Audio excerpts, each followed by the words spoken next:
Mining misconceptions. What new starters are getting wrong. Welcome to Australian Mining for New Starters. And today I just want to have a quick chat about some of the ongoing misconceptions I see people having about the mining industry.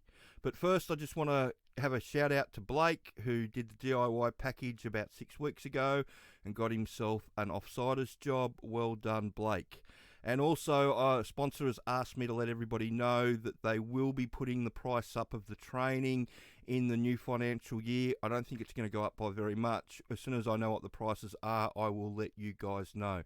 But just be aware that as of July 1st, they're going to be putting the prices up. And inflation's just everywhere, guys. I don't know what to say.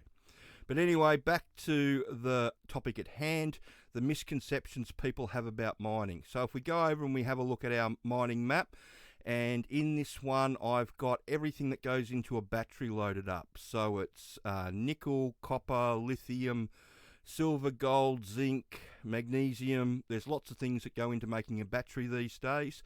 But one of the biggest misconceptions that people have is that it's a national system, all right?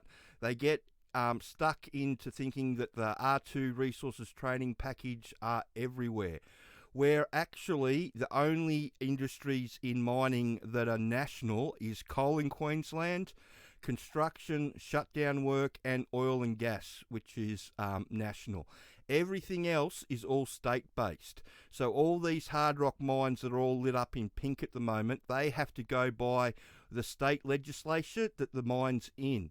This means that people get a lot of stuff wrong about tickets and procedures and all that sort of stuff. And the reason that they do it state-based is because the states don't want to lose control of the revenue from the resources. When they handed oil and gas over to the national government 30 years ago or 40 years ago now, they were promised that they weren't going to steal the revenue, which they promptly did. So everybody's too scared to try and do a national system because they're afraid that they're going to lose their resources. So what does that mean? What system are we left with? Well, back just after I first started in 94, WA changed their law to say that the owner of the mine is responsible for everybody in the mine, and nothing can be written to say otherwise. So what does that mean? It means that if they get dragged into a court of law, they have to be able to prove that they've done everything they can to train you and keep you safe. And the agreed method of doing this is on-site ticketing and on-site procedures. This is one of the main reasons that when you move from one site to another, you've got to redo everything. Even if you move internally within companies, if you go from one mine site to another, you're going under a different owner or a different resident manager. That mine site's separate to the other one. Even though you might be working with the same company, you still have to redo everything again when you go to that site. It's a giant pain in the ass, but it's made the industry so much more safe over the years, it's not funny. So if you go over to Seek and we have a look and we type underground in, you'll see all the jobs come up. And if we click on this mob, is a big hiring mob over here in WA. They specialise in underground, and you can see all the jobs they're looking for. And the one thing that's not in there is any truck tickets. They want you to have a working at heights, a dangerous goods, a first aid, a manual driver's license. That's it. Apart from that, they just want you to have experience. They want you to know how the job works and what's going on with it. They don't use tickets in the state-based system, unfortunately. Now, I know that if you go into the training packages on the R2 system, it says that there are Cert 4 in underground metalliferous mining operations. The reason that this is here is because back in 2006, 2007, Burncut and McMahon's both turned their safety and training departments into RTOs, and the hope was that they could turn all their procedures into individual units, which they've done, which if you have a look through here, you'll find. Now, to say that the mines department here in WA said, didn't like that is a bit of an understatement, to be honest with you. What they basically turned around and did was inspect everybody's site that was going down that road. And so everybody got the message loud and clear that they don't want to go down that route. They want everybody to induct, ticket and use procedures on their own individual sites. They don't want to change a system that's made everything so much safer. And that's one of the reasons that this training was written back in the day, was because after we saw that the RTOs were being knocked back on, the mines department didn't want to go down that route, we knew that there was no chance that anybody was going to write a training package. So we decided to do that ourselves. And this is what that training package is. You can grab it online for $450. So that's the first big misconception, that it's a national system. What flows on from there is the S11. Now, the S11 is only for coal and only in Queensland. Now, I'm a bit gobsmacked that they're actually doing this in WA, because if you read through it, it actually says that it's for Coal Mining Safety and Health Act in Queensland. And the reason that they say it is a mining induction course and it's nationally recognised is only because they've made it part of this R2 system. If you go back to the employers, none of the Hardrock underground employers want you to have an S11 around the country. None of the surface Hardrock employers want you to have an S11 around the country. The only employers that want you to have an S11 around the country are the ones in Queensland that require it. So I'm not sure why people are trying to sell this stuff around the country where it's just not going to help you. Nobody recognises it. Nobody wants it. It's only recognised in Queensland by coal. It's not recognised by Hardrock at all. That's really important to understand, that these things aren't recognised by Hardrock around the country. The next thing that I wanted to talk about was what the experience that the employers really want. So when I talk to people about experience, what I often tell them is that the employer wants you to know how the job works. So if you can talk to them about what's going on their mine site, then you've genuinely got something to offer them. Now, this is a lovely comment from a lady who helped her husband out. He took the advice about learning the ins and outs of the mining of the mine sites he wanted to apply for. So he wanted to get into the surface offsiding and the drilling. So he was able to, to discuss with the recruiter the type of drilling processes and what's expected of him in the position in quite some detail.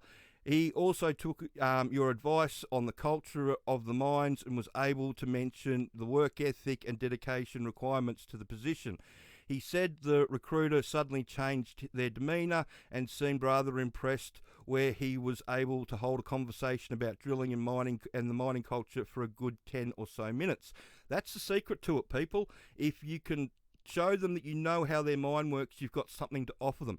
People get wrapped up in being able to learn how to drive the truck or, whatever they're doing on site, when really it's easy to teach somebody how to drive the truck. The experience that the employer's actually after is for you to be able to sit in that truck and drive it around the mine site by yourself, in order for you to be left alone to get on with the job without a babysitter. That's the experience that that mine owner's looking for. If you know how to drive a truck, all well and good, but if you don't know how the mine works, there's not much application there. They've got to sit down and teach you how the mine works. And people think, that'll be easy to learn how all that works. And it is pretty straightforward, but you'd be surprised how many people just don't pick it up, or can't pick it up in time, or get confused, or just can't handle the situation. So if you know how the mine works before you get there, it takes a lot of pressure off yourself with learning how everything goes with the job that you're expected to do on site. It's like I tell people when I do information calls with them.